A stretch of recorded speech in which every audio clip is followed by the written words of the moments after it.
kamay mo, akayin mo. Kasi, mentras mong gaganyanin, didikdikin, paano mag-improve yung tao? That's why kung titignan mo sa mga vlogs ko muna, kinakampi ko pa si BBM eh. Ikaw rin, kinakampi mo na si BBM. Dati. Tinutulungan pa kung paano. Meron akong 7 scenarios sa sinasabi na ano siya, huwag siya magbago, manigas ka. Okay, call a friend, tawagan mo si Inday. Sorry, Inday. 3, you fight it out. Manigas, pakita mo kung sino. Hanggang sa number 6, junta, number 7, revolutionary government.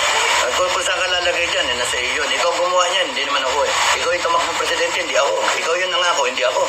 Tama. Kaya nga, ngayon, kung titignan mo, hindi ako yung nagkasala sa taong bayan. Ikaw yung umabuso, hindi ako. Kayo yung maabuso, lahat kayo, politika. Kayo yung maabuso.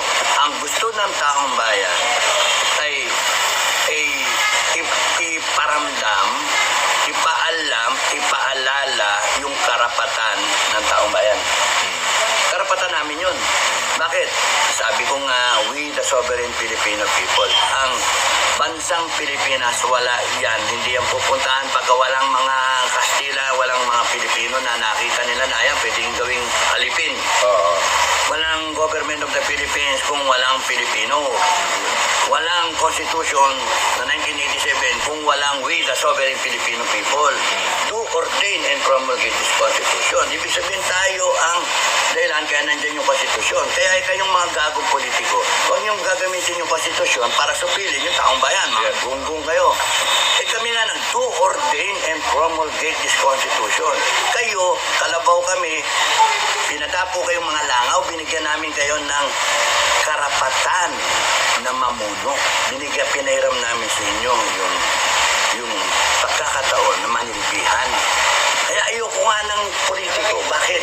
Ito tayo. Tapos ito yung mga politiko, si baba, ito yung konstitusyon.